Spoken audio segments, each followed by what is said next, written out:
Hi, this is Brett Ingram, award-winning entrepreneur, and today I want to share with you 10 questions that will skyrocket your productivity.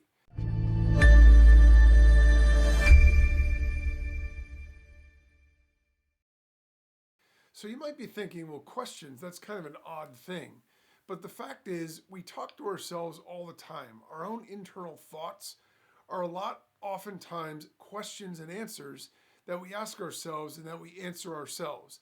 And so if we learn to ask ourselves empowering questions in the right frame of mind, we can actually generate better productivity and overall more success.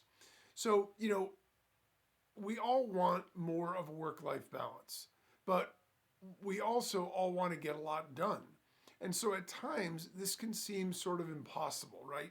How are we going to be able to both have a work-life balance and be able to have time for ourselves, but at the same time be able to be hyper-productive?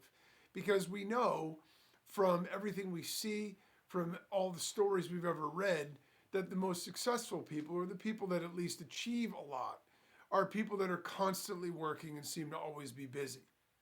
Well, if we're smart and efficient about how we use our time, we can have it all. As I tell my kids all the time, if you want to get good grades and you want to play soccer and you want to work out and you want to have a social life and you want to be able to do debate and everything else that you want to do, you can. But only if you use your time really effectively and not waste a lot. If you really value sort of laying around and spending a lot of time just sort of, watching TV or sort of chilling or whatever, that's fine. But that's a choice that you're making and you're forsaking other things for that. So I tell them, otherwise you're going to have to choose something and give something else up. So for all of us, it becomes a choice. So if we want to be able to do it all, and we also want to have a work-life balance, these are 10 questions that will help us get a lot more done in a lot less time, and most importantly, stay focused on the right things. One of the biggest things about being productive is to be ruthlessly clear and ruthlessly honest with ourselves about how productive the time that we're using. It's very easy to get in the habit of working hard. I've had days where I felt busy all day long. I was moving, I was doing stuff, I felt very busy. I look up at the end of the day and I think to myself, wow, that was a busy day. But when I start to reflect back on what I actually accomplished, I realized that maybe I was busy, but I wasn't either doing all work that I should have been doing, or I certainly wasn't focused on the most important things because the priorities didn't get moved far enough, down the field in order to be able to reach the goals that I'm going for. And so these will help us stay focused and help us really sort of get to the core of what's the most important thing that we need to be doing. So the first one is, what are my top 3 priorities for today? This is a great sort of question to ask ourselves essentially the night before. If we wait until the morning to get started, if we wait until the morning to organize and it's for that day, the challenge that we have is that we're already behind the 8 ball. And then if we have a little trouble deciding and we have a little trouble figuring out what the main priorities are, then the danger there is that 15 minutes creeps into a half an hour, creeps into 45 minutes. Now we're 45 minutes into our day and all we've done is organize. That is already a waste of time. So if we do this the night before and we just think through what our top priorities are, this doesn't need to take a lot of time. But we have the freedom because we don't have the pressure of the day having already started. So by figuring out that in advance, we hit the ground running. And the second part of that question is, am I dedicating enough time to each of them? So, not only do we need to know what we need to do, but we have to be realistic about how much time we need for each, or how much time we should be dedicating or are willing to or able to dedicate to each. So maybe one of them is part of a project that's going to take weeks. We aren't going to be able to start it tomorrow and finish it. But we know that if we don't move it along systematically, we are never going to get to where we need to be. So maybe we need to spend 3 hours on that. And then maybe this particular thing will only take an hour to get it done. So we definitely want to dedicate that hour. And maybe the other thing is 6 or 7 hours. So we know maybe we don't have enough time to do them all. But we can break that up and figure it out and be realistic with ourselves instead of pretending we're going to be able to get everything done and then pushing it all to the next day. The next question is, am I utilizing my most productive hours effectively? And am I scheduling important tasks during those times? This is also a really valuable, subtle, but really valuable question. Because here's the thing. There are hours that we have where we can be most productive. I know for me, basically my daily schedule is in the morning, I bring my son to school.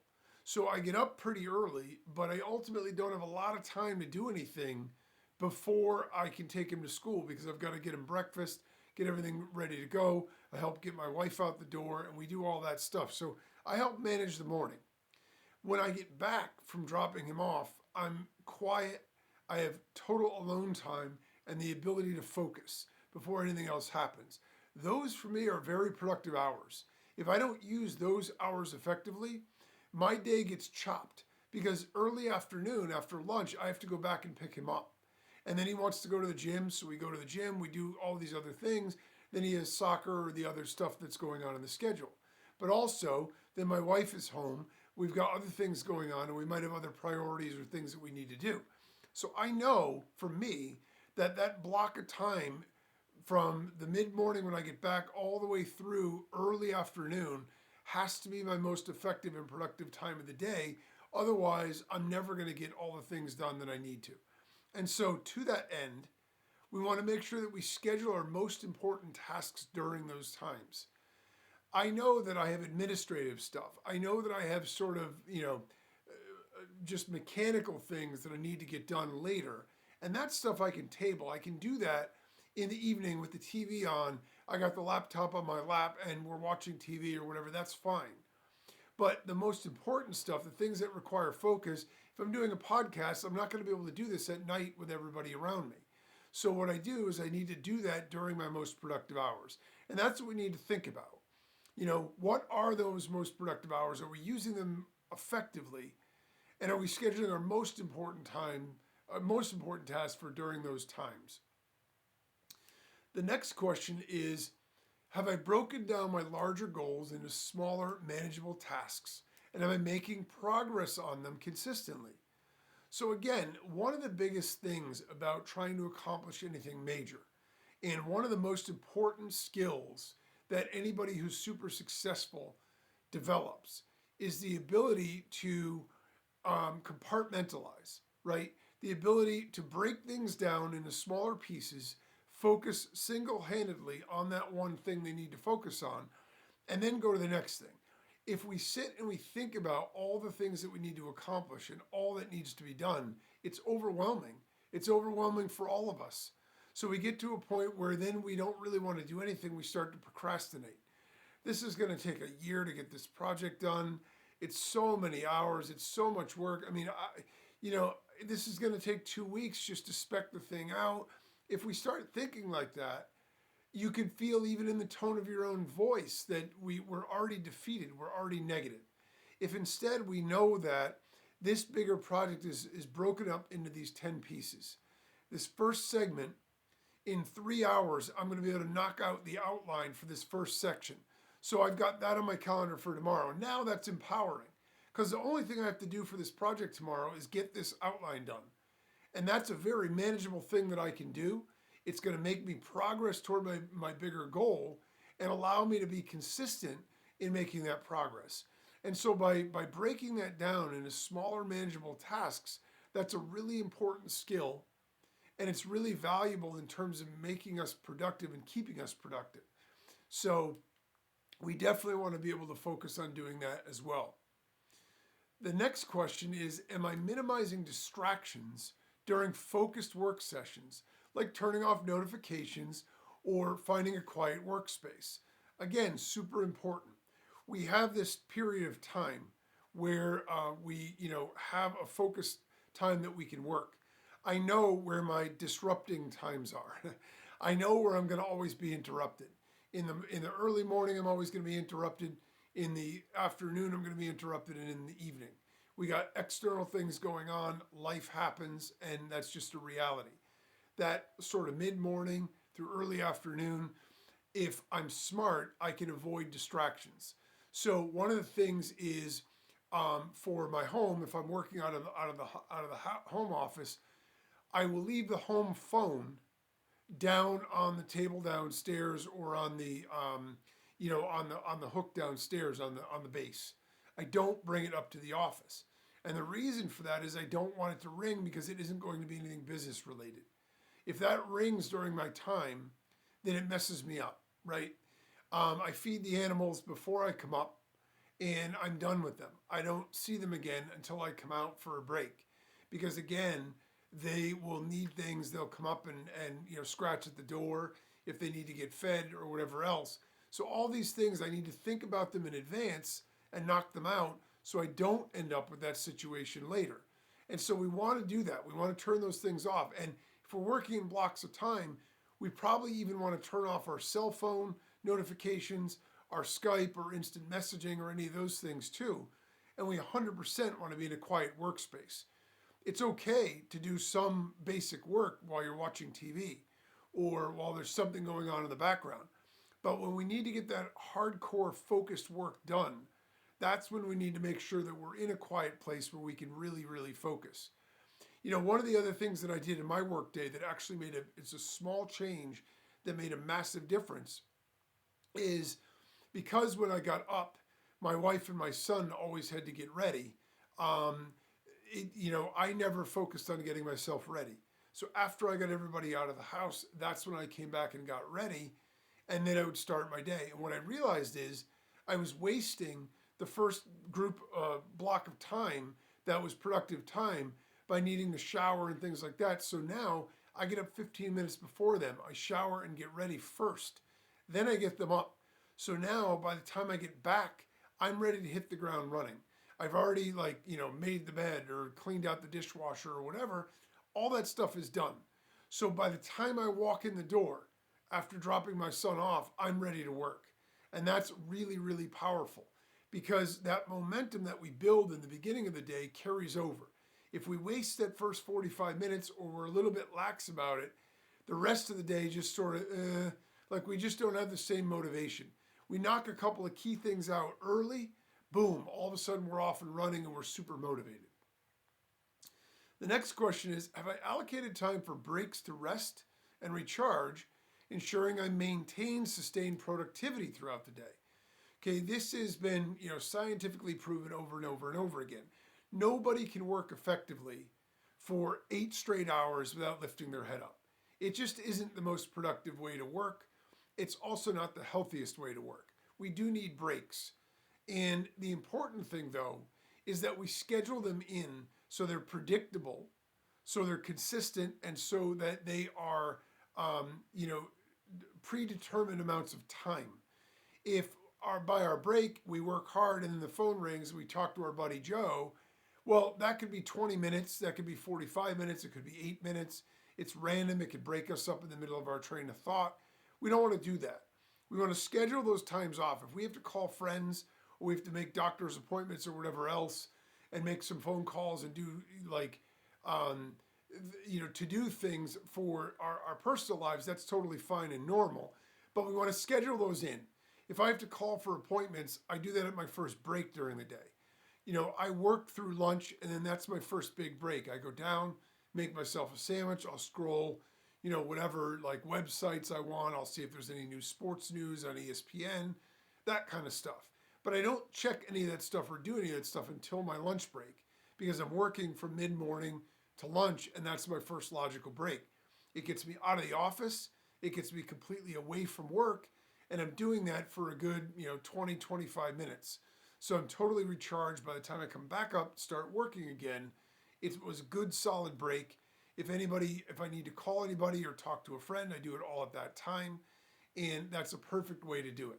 So we want to make sure that we take breaks so we can sustain our productivity and energy level, but we also need to do it in a planned and preconceived idea with that. The next question is, am I regularly reviewing my progress and adjusting my approach if needed to stay on track with my goals? This is super important because it's less about productivity during the day. However, it's super important about the productivity overall. When an airplane takes off, it's off course about 90% of the time from the time it takes off to the time that it lands. It's an astonishing amount. But because they have computerized systems, they know how to constantly redirect. In order to get all the planes in the air at the same time, the only way they could do that is to put people on different trajectories other than straight from point A to point B. Also, there's weather patterns and other things that need to be factored in. So the fact is, they're constantly readjusting.